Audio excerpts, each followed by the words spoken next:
औज़ुबिल्लाहि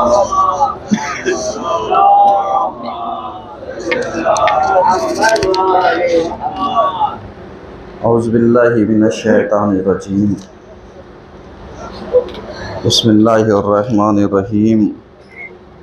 अल्हम्दुलिल्लाहि रब्बिल आलमीन। अस्सलातु वस्सलामु अला अशरफिल अंबिया'i वल मुरसलीन। अम्मा बाद फ़क़द क़ाला अली अलैहिस्सलाम अलैकुम फ़ी शहर रमज़ान बिकसरतिल इस्तिग़फ़ार वद्दुआ। सल्लल्लाहु अलैहि वसल्लम।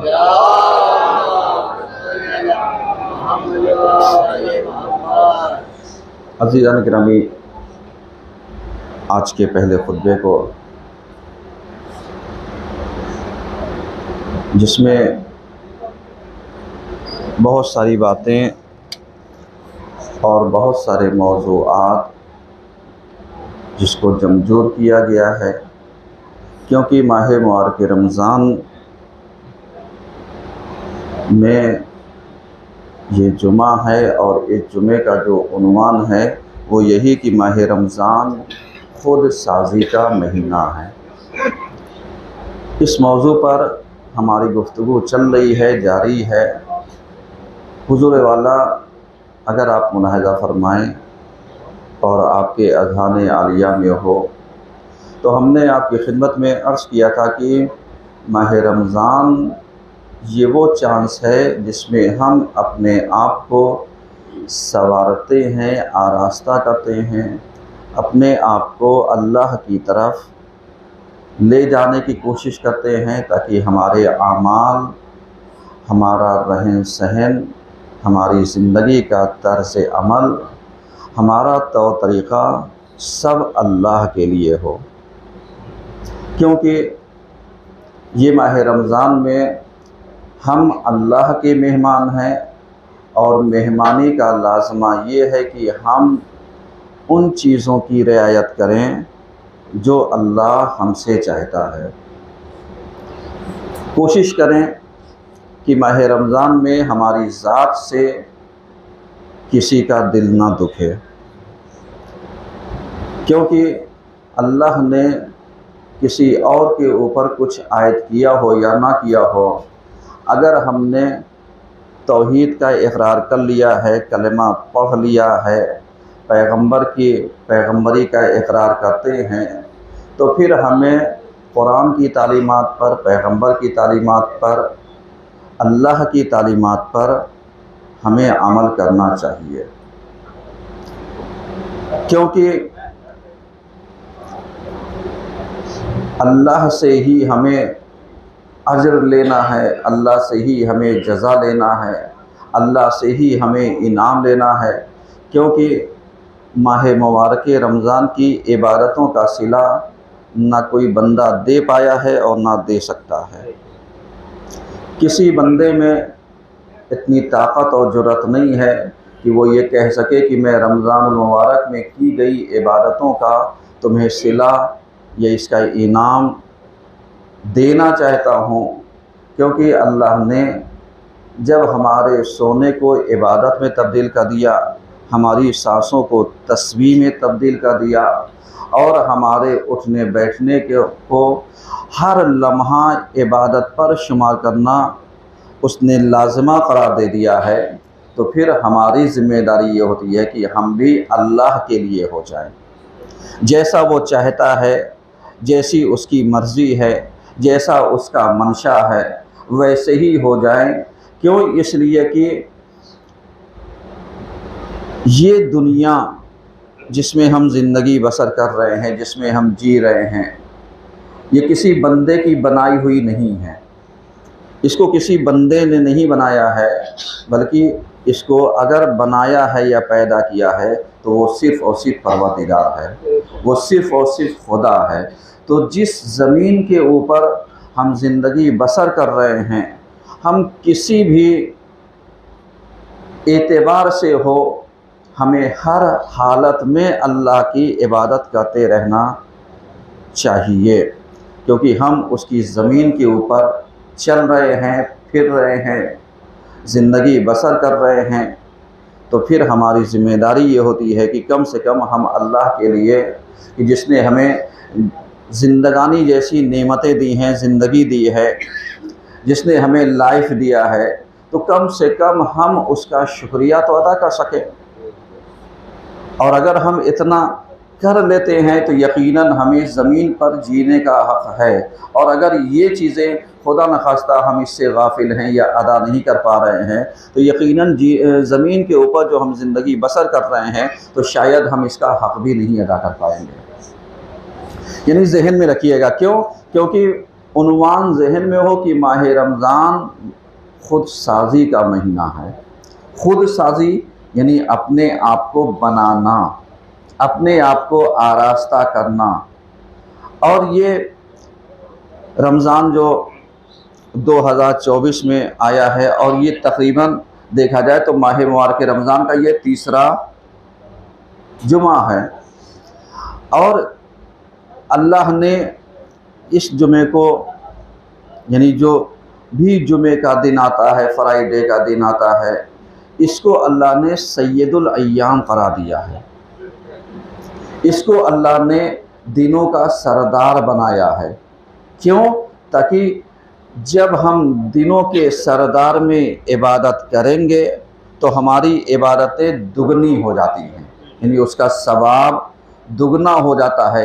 इसी के बरखिलाफ़ यानी अगर हम कोई ऐसा काम कर लेते हैं कि जिसकी बुनियाद पर यानी हम सज़ा के हक़दार हों, तो वो सज़ा भी डबल हो जाती है। यानी ये जहन में रहे कि ऐसा नहीं है कि सिर्फ नेकियां ही दुगना होती हैं, अजर ही दुगना होता है, कभी कभी सज़ा भी दुगनी होती है। और अगर आप मुलाहिज़ा कीजिए और देखिए तो ये जो अल्लाह की तरफ से वबा, परेशानियाँ, मुश्किलात, आजमाइश, ये सब क्यों आती है? इसके पीछे कोई इंसान कारफरमा नहीं होता, बल्कि ये सब बलाएँ, हादसात जितने भी हैं, ये सब आती ही इसीलिए हैं ताकि इंसान मुतवज्जे हो अपने खुदा की तरफ, ताकि उसे ये एहसास हो जाए कि तुम चाहे जितने पावर में रहो, तुम चाहे जितने इख्तिदार में रहो, तुम्हारे पास चाहे जितना अख्तियार पाया जाए, तुम खुदा के सामने, तुम अल्लाह के सामने बेबस हो। और उसकी भेजी हुई आजमाइश हो, बला हो, मुसीबत हो, हादसा हो, हवादिस हो, उससे तुम मुकाबला नहीं कर सकते। यानी उसके सामने तुम बेबस हो, तुम मजबूर हो, तुम आजिज़ हो। तो जब एक इंसान अल्लाह के सामने इतना नातवान है, इतना बेबस है, इतना आजिज़ है, तो अकड़ने की क्या ज़रूरत है?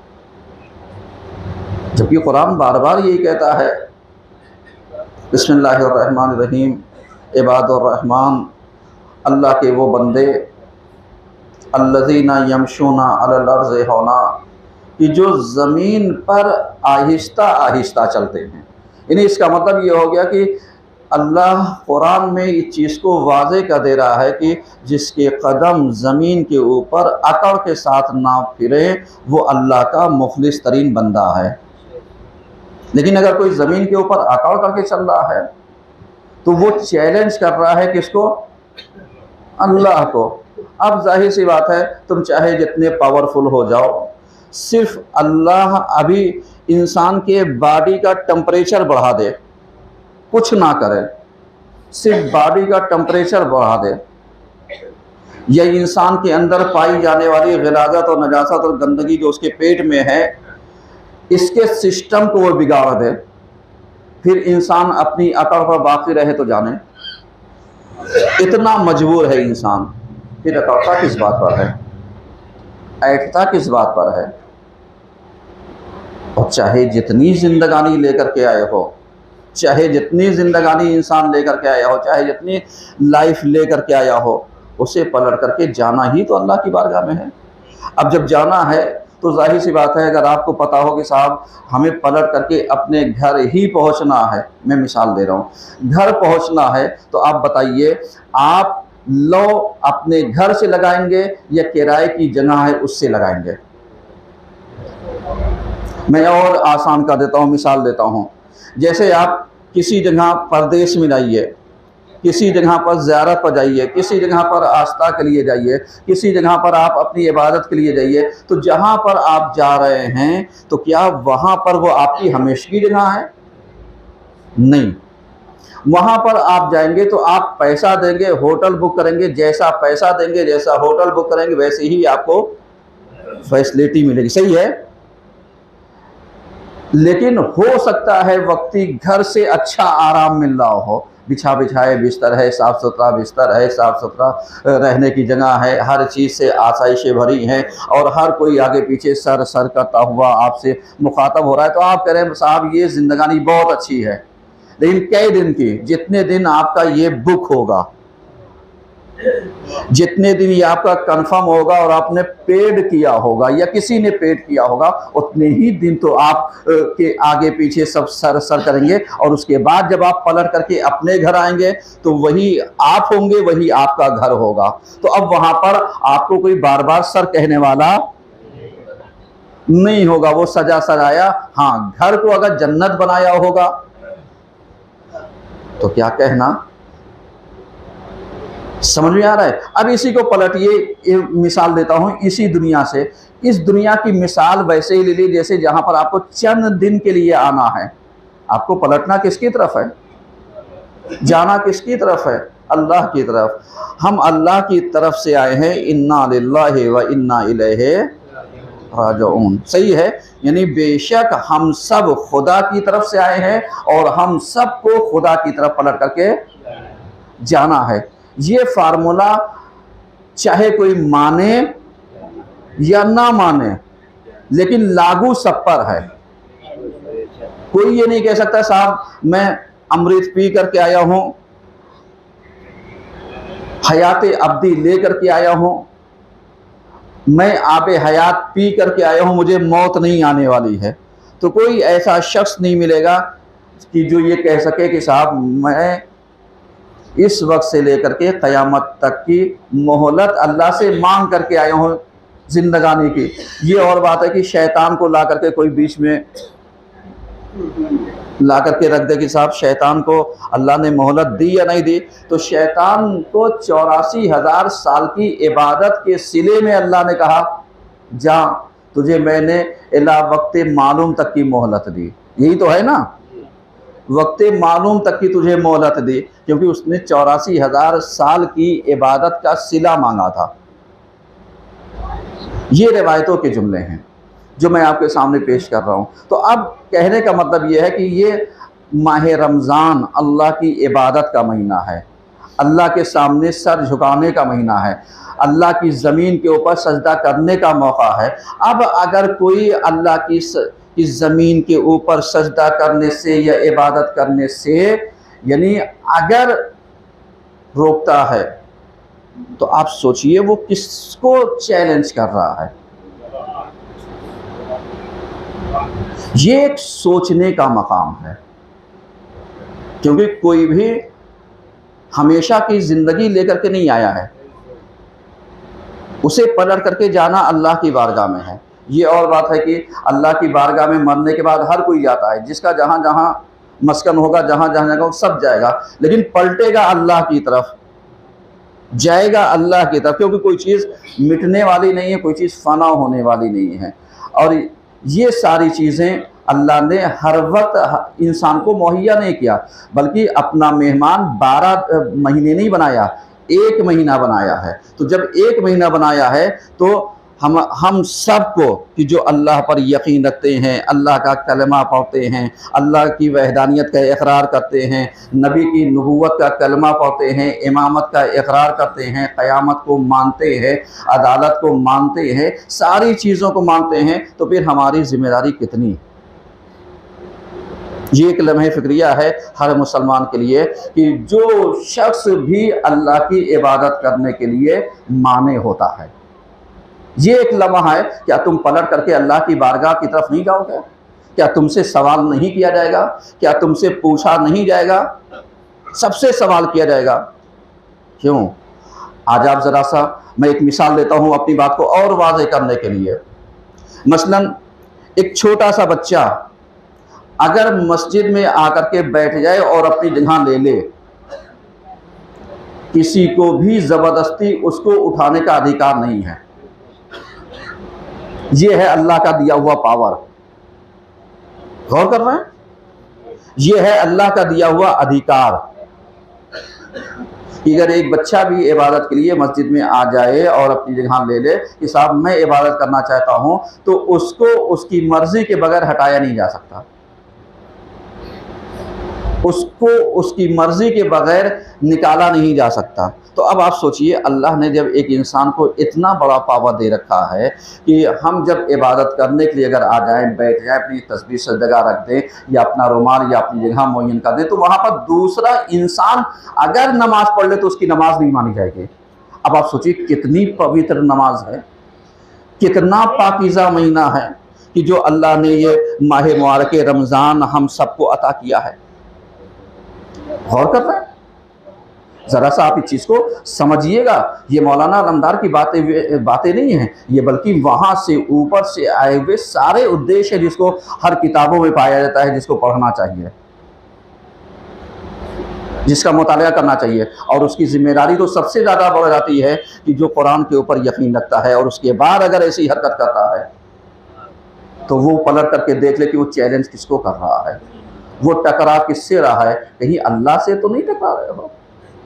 मेरे अजीजों, हाथ जोड़ करके मैं आपसे गुजारिश कर रहा हूं कि खबरदार आप कहीं पर कोई ऐसा कदम ना उठाइएगा कि किसी के मुकाबले में किसी की इबादत को आप करने से रोकिए। मैं आपसे मतलब ये जो शिया अफराद हैं, अपने शिया बिरादरी को ये मैसेज दे रहा हूं कि आप ऐसा कदम ना कीजिएगा, आप जज्बात में ना आइएगा, क्योंकि मेरा काम है आपको समझाना, मेरा काम है आपको मैसेजेस देना, जो इस्लाम की और कुरान की सही तालीमात है उससे आप बयान करना। तो आप किसी के मुकाबले में आप ना आइएगा। हाँ, इबादत नहीं है, कोई बात नहीं, मौका है, अगर गुंजाइश होगी तो पढ़िएगा, नहीं होगी तो आप ज़ोहरैन पढ़िएगा, अल्लाह उतना ही सवाब आपको देगा। लेकिन आप किसी के जज्बात में आकर के किसी की इबादत करने के मौके को ठेस पहुंचाएं और जाकर के आप तलाश करें तुम ऐसे तो नहीं, ऐसा कुछ नहीं कीजिएगा, ना करने की ज़रूरत है। क्यों? क्योंकि माह मुबारक रमज़ान में हम सिर्फ अल्लाह की इबादत करना चाहते हैं, न किसी से टकराना चाहते हैं, न कोई टकराव का मंशा या मकसद होता है। समझ रहे हैं?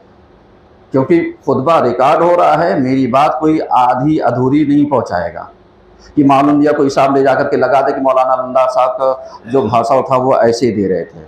नहीं, खुतबा रिकॉर्डेड है और यूट्यूब चैनल के ऊपर जाता है, पूरा इंसान मेरी ज़बानी सुने ताकि ये देखे कि मौलाना अलमदार ने कहा क्या है। क्यों?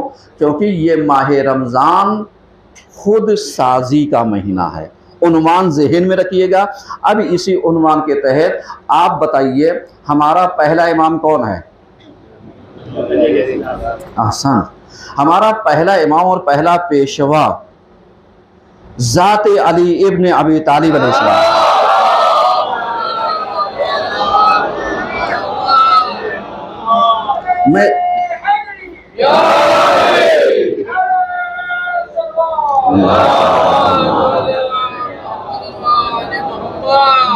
मैं सिर्फ आपसे सिर्फ सवाल कर लूं कि मौला अली को शहीद कहाँ किया गया? यह मस्जिद भी शहादत की जगह है क्या?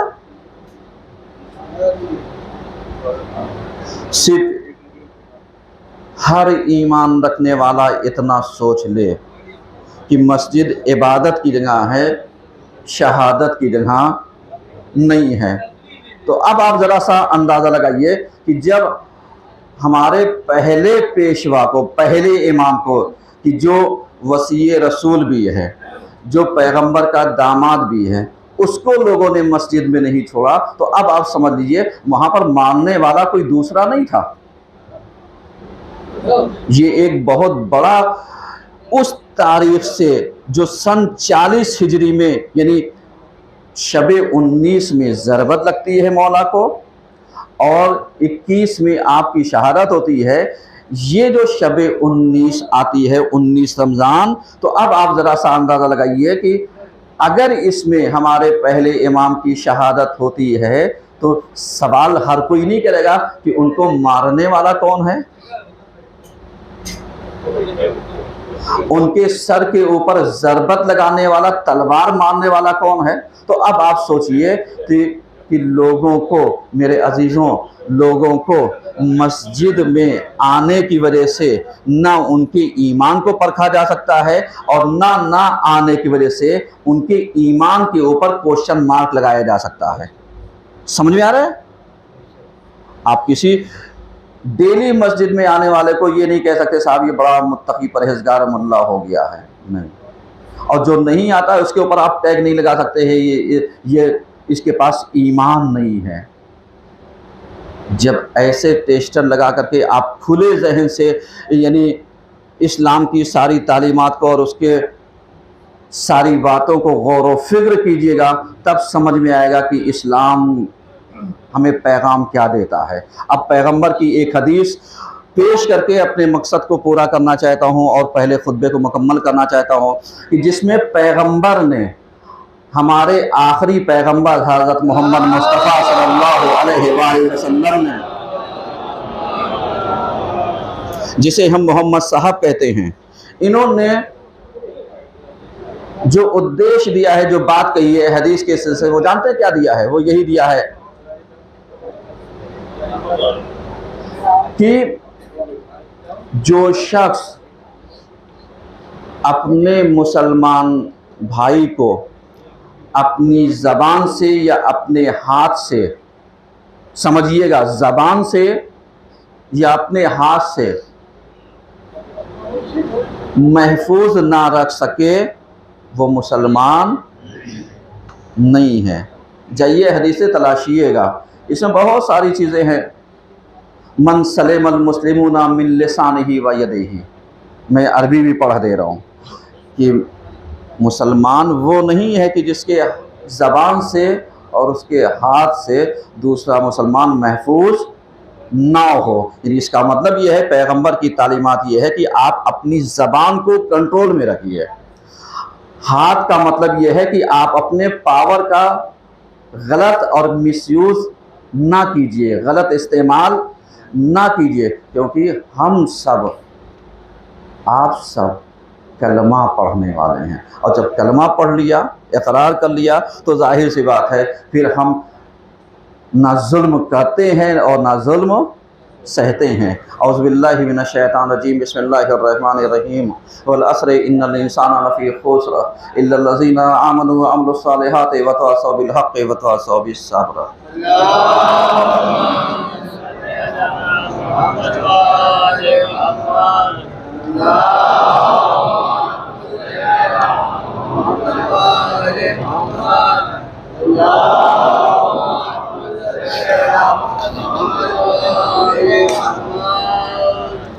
औज़ुबिल्लाहि मिनश शैतानिर रजीम, बिस्मिल्लाहिर रहमानिर रहीम, अल्हम्दुलिल्लाहि रब्बिल आलमीन, अस्सलातु वस्सलामु अला अशरफिल अंबिया वल मुरसलीन, अम्मा बाद फ़क़द क़ाल सादिक़ अलैहिस्सलाम, अलैका बिल अहदास फ़इन्नहुम असरउ इला कुल्लि खैर। सल्लल्लाहु अलैहि वसल्लम।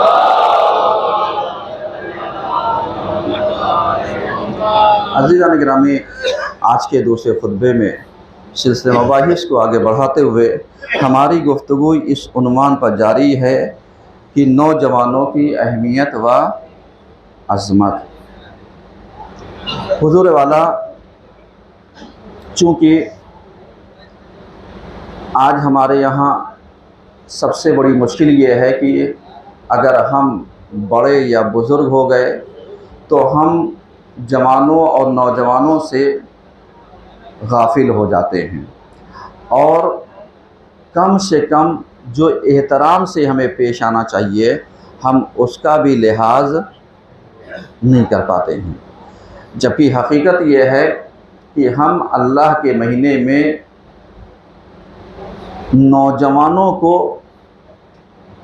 ये सोच करके उनकी रिस्पेक्ट करें और इज़्ज़त दें कि इन्होंने हमसे गुनाह कम किया है, हम इसलिए उनकी रिस्पेक्ट करें, हम उन्हें इज़्ज़त दें, हम उनका एहतराम करें कि साहब ये बच्चे जो हैं इन्होंने गुनाह कम किया है। और ये जो नौजवान या बच्चे हैं, ये बड़ों की इसलिए रिस्पेक्ट करें, इज़्ज़त करें, क्योंकि ये सोचें कि इन्होंने नेकियां और अल्लाह की इताअत और इबादत हमसे ज़्यादा अंजाम दी है।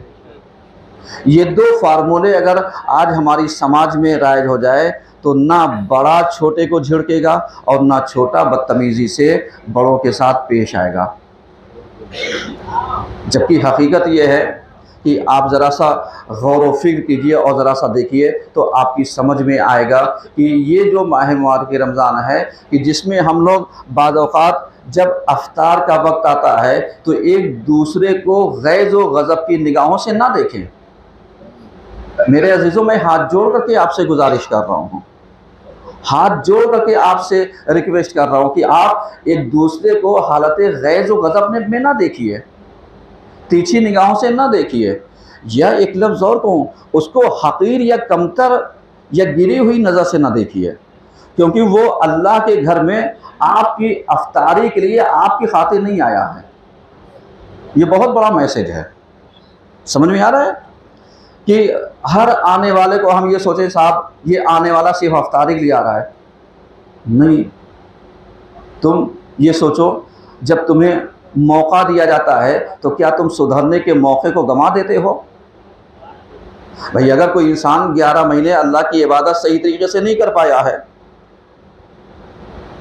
सही है, अल्लाह की इबादत 11 महीने सही तरीके से नहीं कर पाया, अब जब वो अल्लाह का मेहमान हुआ, उसके शिकम में पाकीज़ा पाक साफ ग़िज़ाएँ जा रही हैं, तो अब वो अल्लाह की तरफ पलट करके आना चाह रहा है, तो वही पाकीज़ा ग़िज़ा को हम छीनना चाह रहे हैं। अल्लाह के बंदों,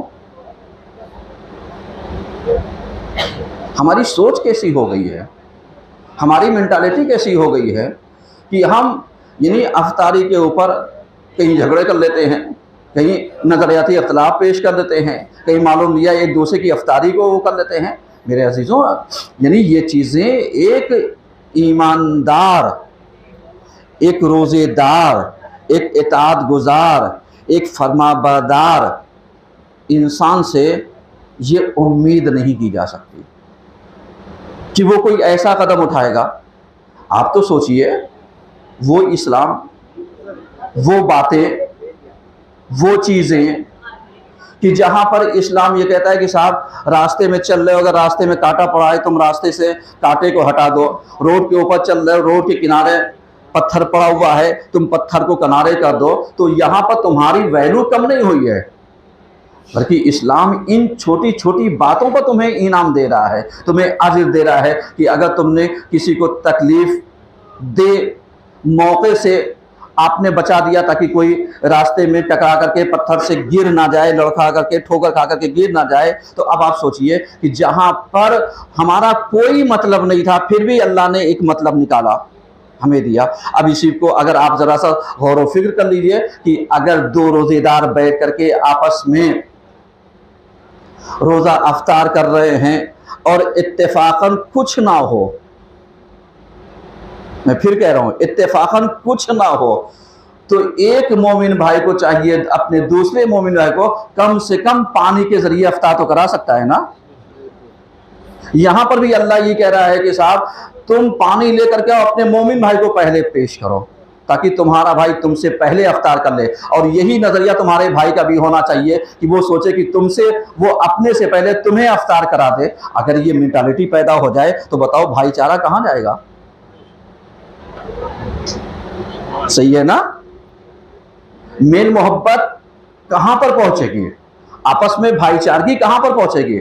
ये है इस्लाम का सही मैसेज, ये है रमज़ान मुबारक का सही मैसेज कि ये हम अफ्तारी के ऊपर नहीं बल्कि ये मेल मोहब्बत का वो मैसेज देना चाहते हैं कि जहां पर अल्लाह बताना चाहता है कि अगर एक खजूर तुम्हें मिल जाए तो खजूर खाने वाले 2 लोग हो तो 2 टुकड़े का दो, 4 हो तो 4 टुकड़े का दो। ये है मैसेज अफ्तारी का, ना ये कि हम लोगों को ये सोचे तो साहब ये खाने के लिए आते हैं, ये पीने के लिए आते हैं, ये इसके लिए आते हैं। नहीं, ऐसा कुछ नहीं है, बल्कि आपसे भी मैं कहना चाहता हूं कि अगर आप अफ्तारी भेजना चाहते तो भेजिए। अगर आपके पास उतनी गुंजाइश नहीं पाई जाती है, तो कम से कम इतना ख्याल कीजिए कि जितना आपसे हो सकता है आप उतना कमेटी को अल्लाह के नाम के लिए, अफ्तारी के नाम पर आप उन्हें दे दिए, वही सवाब आपको मिलेगा जो आप यहाँ पर अफ्तारी भेज करके हासिल करना चाहते हैं। समझ में आ रहा है? क्यों? इसलिए कि मालूम दिया साहब हम 200-250 अफ्तारी नहीं भेज सकते, लेकिन हमारी गुंजाइश 50 आदमी की है, हमारी गुंजाइश 20 आदमी की है, हम 50 आदमी की अफ्तारी का इंतजाम कर सकते हैं। तो आप 50 को यहाँ भेज देंगे तो इख्तलाफ हो जाएगा, भाई कुछ को मिलेगा कुछ को नहीं मिलेगा। तो इससे अच्छा ये है कि वही 50 की जो गुंजाइश है हमने कमेटी को उठाया और दे दिया। उसके बाद कहा साहब आप जब यहाँ पर देखिएगा कि अफ्तार नहीं आ रही तो कमेटी की जिम्मेदारी है, अफ्तार करें तो उसमें वो सारे अफराद शामिल हो जाएंगे जो पूरी अफ्तारी नहीं भेज सकते थे। तो अब आप सोचिए कम में बेनिफिट पूरे का फुल का किसे है? कम वाले को। तो हम अफ्तारी को मेरे भैया क्यों टारगेट बनाते हो? मैं फिर आपसे गुजारिश कर रहा हूँ, कभी कभी आप ऐसे भी सोचिए कि वो अफराद जिनको हम गिरी नज़र से देखते हैं, या वो अफराद जो दूसरे मोहल्लों से आते हैं जिनके छोटे छोटे से बच्चे हैं, हाँ ठीक है, लाने वालों भी इतना शौर होना चाहिए कि हम किस बच्चे को लेकर के चले और किसको लेकर के ना चले। इतना तो हो, पाक साफ हो बच्चा। भाई आप कहाँ पर हैं? आप मस्जिद में आ रहे हैं तो मस्जिद में आने वाला कम से कम पाक साफ हो, साफ सुथरा हो, कम से कम तहारत के साथ आ रहा हो, इतना तो तुम्हारे अंदर शौर होना चाहिए। सही है? और अगर नहीं है तो आप बांटने वालों से रिक्वेस्ट कर दिए कि साहब आप ये मेरा बच्चा अंदर जाने के लायक नहीं है, अगर अफ्तारी बच जाती है तो आप हमें दे दीजिए।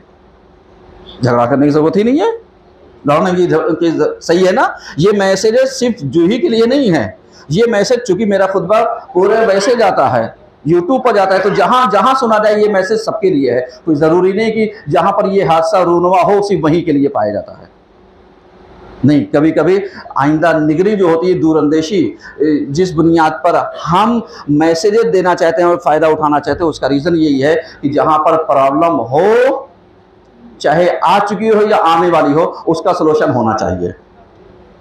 सही है? और आज तो 18 रमज़ान है, 18 रमज़ान यानी शबे 19वीं लगेगी। यानी अगर देखा जाए तो आज से आमाले शबे कद्र, शबे 19, शबे 21, शबे 23, यानी 18, 20, 22 रमज़ान। सही है? सही है? हाँ, यानी शबे कद्र। शबे कद्र क्या है?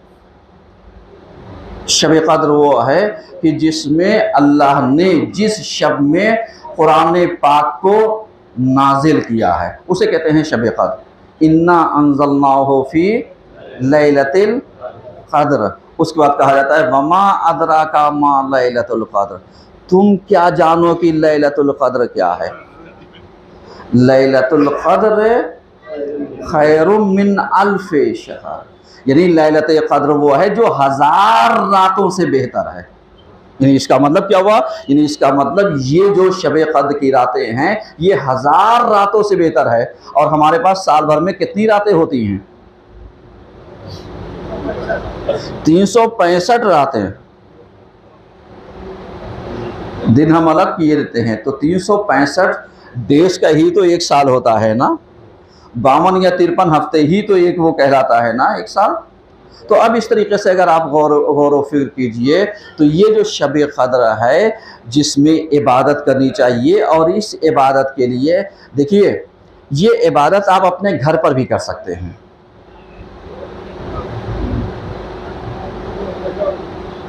मुस्तहब अमल है, मस्जिद में कीजिएगा मस्जिद का सवाब मिलेगा, इज्तिमाई कीजिएगा यानी लोगों के साथ मिल करके कीजिएगा। अब चाहे ये मिलने वाले अफराद मस्जिद के अंदर हो या हम अपने घर के अंदर बैठ करके अपने परिवारों के साथ आमाले शब कद्र करें, सवाब वही मिलेगा, इज्तिमा का वही मिलेगा, जमात का। बस जैसी हमारी नीयत होगी वैसे ही अजर मिलेगा। सही है? अब यहाँ पर मस्जिद में आमाल कराया जाएगा, लेकिन आमाल की कंडीशन अगर हालात साजगार रहे, तो बाहर आप रहिएगा, और अगर नहीं है तो आप अपने घर पर जाकर के अमाल अंजाम दीजिएगा। हम उस अमाल को लाइव चला देंगे, आप हमारे साथ लाइव मिल करके अमाल अंजाम दीजिएगा। एक सलवात तो पढ़िए कम से कम।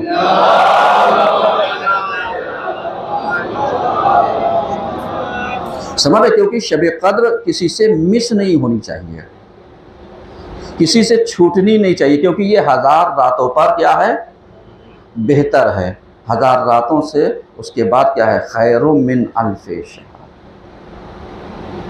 खैर है, बेहतर है, सही है। तो शब कद्र हमें वो नहीं करनी चाहिए। इसके अलावा ये जो 19 रमज़ान, ये जो हमारे यहाँ का प्रोग्राम होता है जिसमें हम मजलिस, मातम, गिरयो बुका, ताबूत वगैरह, अपने इमाम की पुरसादारी, अपने इमाम के ऊपर हम गिरियो बुका करते हैं, रोते हैं, वो इंशाअल्लाह कल प्रोग्राम यहीं पर होगा। आप बता, जैसे हर साल की तरीके से तशरीफ़ लेकर के आते थे वैसे ही तशरीफ़ लेकर के आइएगा, और अपने इमाम की पुरसादारी में, मातमदारी में, अपने इमाम के सोग मनाने में सोग मनाइएगा, खुशियाँ या पिकनिक मनाने की गरज से ना आइएगा, क्योंकि हम सब सोग में डूबे होंगे, हम सब गिरियो बुका और पुरसादारी दे रहे होंगे अपने इमाम की शहादत पर। तो हम तो ऐसे ही सोग में डूबे हुए होंगे, हम ऐसे ही अपने इमाम की पुरसादारी में वो होंगे। तो बहरहाल यानी टाइम का ख्याल रखिएगा, 8 बजे यानी प्रोग्राम ठीक शुरू हो जाएगा, और 8 बजे तशरीफ़ ले आइएगा ताकि अपने वक्त के ऊपर प्रोग्राम चलता रहे। और इसके अलावा यानी आप जिन चीज़ों की रियायत हमें करनी है वो यही कि हम ज़्यादा से ज़्यादा तिलावत कुरान करें, हम ज़्यादा से ज़्यादा इस्तिग़फ़ार करें, हम ज़्यादा से ज़्यादा एक दूसरे के लिए दुआए मग़फ़िरत करें। क्यों? जैसे बहुत सारे लोग कहते हैं ना कि साहब दुआ हम मांगे, अपने दिल से मांगें, ज़बान पर ले आए, या वैसे जैसे बच्चे, कभी कभी छोटे बच्चे, अल्लाह मियाँ हमें ये दे दे, परवरदिगारा ये दे दे, अल्लाह ये, बच्चे अपनी ज़बान में ज़ोर ज़ोर से बोलते हैं ना। अल्लाह को यही वाला लहजा बहुत पसंद है, अल्लाह को यही वाला अंदाज़ बहुत पसंद है, अल्लाह को यही वाला तरीक़ा बहुत पसंद है कि अगर आपको मांगना है तो वैसे मांगो जैसे ज़बान पर ला करके परवरदिगारा, ज़बान से कहो। अब सुनिए, यहाँ पर छठे इमाम की एक हदीस सुनाता हूँ, एक सलवात में ये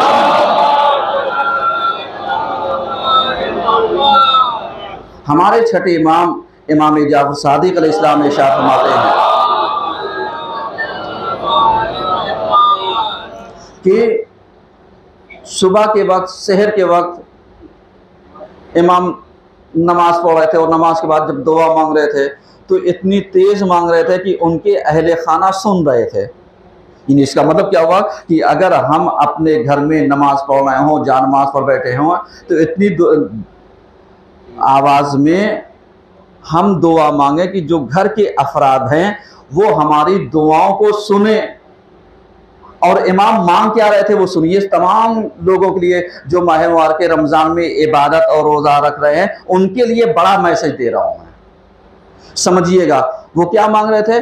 वो मांग रहे थे पड़ोसियों के लिए, वो मांग रहे थे अपने मोहल्ले वालों के लिए, वो मांग रहे थे अपने अजीज़ो अकारिब जो दूर के रिश्तेदार हैं उनके लिए, वो मांग रहे थे जो इस दुनिया से गुजर गए थे उनके लिए, वो मांग रहे थे यानी अमन व अमान के लिए, शांति के लिए। अब ये ज़ोर से क्यों मांग रहे थे? ताकि ये घर वाले सुने कि हमेशा दुआ सिर्फ अपने लिए नहीं की जाती बल्कि अपने पड़ोसी के लिए भी की जाती है, अपने रिश्तेदारों के लिए भी की जाती है, दूर के जान पहचान वालों के लिए भी की जाती है, इस दुनिया में रहने वाले जितने अफराद हैं उनके लिए भी की जाती है। यानी इमाम मैसेज ये देना चाहते हैं, और जहां पर हम सिर्फ अपने आप को देखने लगे तो अब आप सोचिए कि अगर हम मस्जिद के पड़ोस में रहते हैं तो हमारा हक कितना है। हमारी दुआएं किसके लिए होनी चाहिए? अपने लिए नहीं, पड़ोस के लिए, रिश्तेदारों के लिए, मोहल्ले वालों के लिए। शहर वालों के लिए, ताकि तुम्हारी समझ में आए कि सिर्फ और सिर्फ तुम्हें अपना अपना ना दिखाई दे, बल्कि तुम्हें समाज भी दिखाई दे, समाज में मौजूद रहने वाले अफराद भी दिखाई दे कि जैसे तुम्हारा हक है वैसे ही इनका भी हक है। समझ में आ रहा है? तो ये सबसे बड़ा मैसेज है। और इसके अलावा अगर आप गौर फिक्र कीजिए और देखिए तो आपकी समझ में आएगा कि ये नौजवानों के अंदर जोशीला खून पाया जाता है, ताकत जोशीली पाई जाती है। अब मैं अपने बयान को समेट रहा हूं और जो उन्वान था वो यही था कि नौजवानों की अहमियत और अजमत, सही है, जिसमें हमारे इमाम ये कह रहे थे कि नौजवानों की तरफ तुम तवज्जो दो, वरना कहीं ऐसा ना हो कि दूसरे उन्हें अपना गिरविदा बना लें, दूसरे उन्हें अपनी तरफ बुला लें और तुम खाली हाथ रह जाओ। अब समझ में आया कि ये जो माँ बापों को जो तकलीफें होती है कि औलाद कहना नहीं मानती, तो जब वो अपना जताना चाह रही थी तो हम इतने इक़्तिदार में और बड़कपन में, बाप के नशे में या माँ के नशे में इतना चूर थे कि हमने वैसी तवज्जो अपनी औलाद की तरफ नहीं की जैसी औलाद तवज्जो हमसे चाह रही थी। मेरी बात समझिएगा, मैं जुमले ठहर ठहर करके और एक एक जुमले अदा कर रहा हूँ ताकि आप तक मैसेज सही से जाए। कि आप गौर कीजिएगा कि ऐसा नहीं है कि सिर्फ माँ बाप ने अगर पैदा कर दिया और जिम्मेदारियां उठा रही तो सिर्फ उनका हक है, नहीं, बच्चे भी, औलाद भी आपसे तकाजा करते हैं और हक रखते हैं कि आप भी इनकी बातें सुनिए। हो सकता है इनकी कही हुई बातें, इनका पेश किया हुआ एक्सक्यूज जो होता है वो तुम्हारे लिए सही रहा हो। भाई बच्चों का एक्सक्यूज भी तो कबूल करो, क्योंकि सबसे अच्छा मैसेज किसी मस्जिद के ऊपर यही लिखा हुआ था कि अगर बाहर गुनाह करते करते थक गए हो तो अंदर आ जाओ, तुम्हारा रब तौबा करने से भी नहीं थका है। एक सलवात पढ़िए सब मिल जाएगा।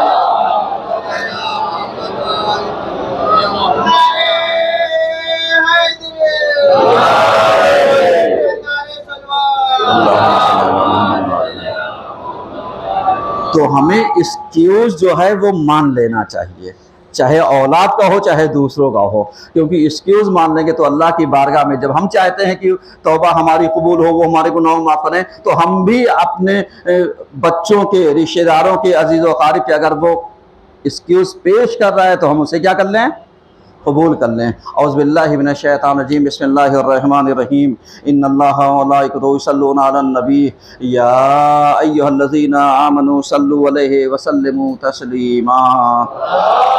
अल्लाहुम्मा सल्लि अला सय्यिदिना मुहम्मदिन सल्लल्लाहु अलैहि वसल्लम व अला